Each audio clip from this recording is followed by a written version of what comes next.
What's up, guys? Welcome to session 3 of How to Read Your Bible. As you guys know, over the past couple of weeks we've been looking at how we can read our Bibles better and understand it for ourselves.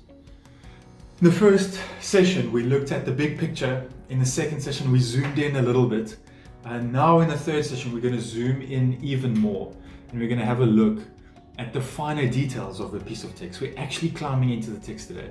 This is really the funnest part of the whole process. As we do this, our goal is still to figure out what the passage means. What was the author's intention as he wrote this to the people that he wrote it, however long ago. Before we start and get stuck into the tools of today, I want you guys to know that no one in the entire world knows these things automatically. No one does that. It's a process for everyone as we all try and work out and ask questions of the passage in front of us, for us to learn to know them. Not the youth leaders, not the pastor or any pastor or anyone in the entire world knows everything about every single passage in the Bible.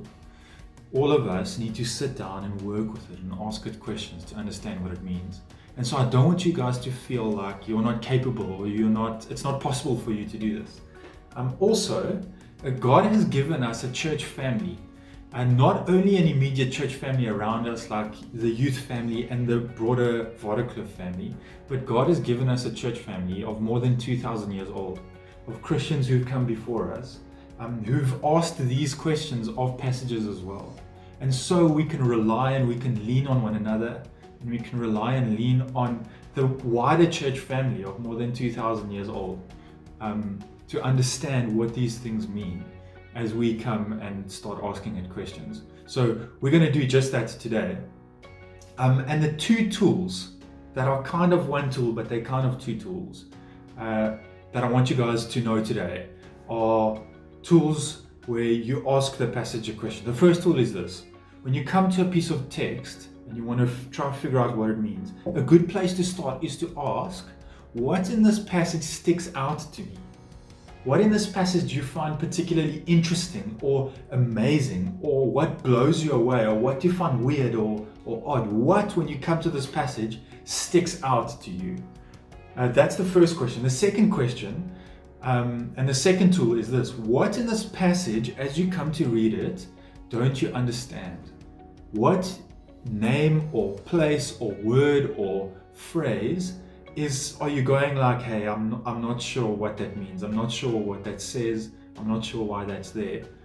Those two questions are important because they give you a place to start. As you come to a passage and you ask those questions, you immediately go like, okay, I need to figure out what these things mean before, in order for me to figure out what this passage means. So I'll give you guys a little tip here, something you could try at home. Something some dentists will do when you go to the dentist. It's quite a cheap like DIY at home trick. If you take food coloring, blue or green, and you rub it on your teeth with an earbud or a piece of cotton wool into food coloring, and you rub it on your teeth, what it does is it automatically sticks to the plaque in your mouth everywhere. And so after you've done that, if you look into your own mouth in the mirror, or if you look into someone else's mouth, you can tell the spots where they don't reach with their toothbrush, or just the spots where plaque builds up a lot. So what you can do, it's pretty cool, is brush your teeth, take some food coloring, rub it in your mouth, and then go look in the mirror, and you'll be able to see the spots where you need to brush more. Now, when we ask these questions of the Bible, of a certain passage, it's exactly the same. It's like rubbing food coloring on it, because instantly we see clearly the spots that are colored where we need to dig in a bit more. We need to brush a bit more. We need to figure out a little bit more what exactly is going on here. How can we understand it? Just like the food coloring sticks to your plaque. If you ask those questions, they'll stick out to you. These are the things that I need to focus on. And so here's the challenge for the week, guys. The challenge for the week is we're going to be looking at Philippians chapter 1, verse 3 to 11. I want you to ask these two questions of that passage. ask these two questions of that passage. What sticks out to you and what don't you understand? And as soon as you've asked those questions, I want you before Friday to at least ask one other person what they think of what you've discovered. So if it's something you don't understand, go ask one other person what they think it means.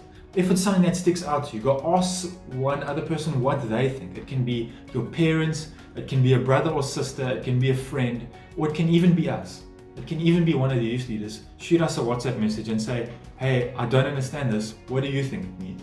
And then on Friday, we'll chat a little bit more about these things as I hear from you guys. What are the things that stick out to you and that you didn't understand? Cool guys, we'll chat again a bit more on Friday.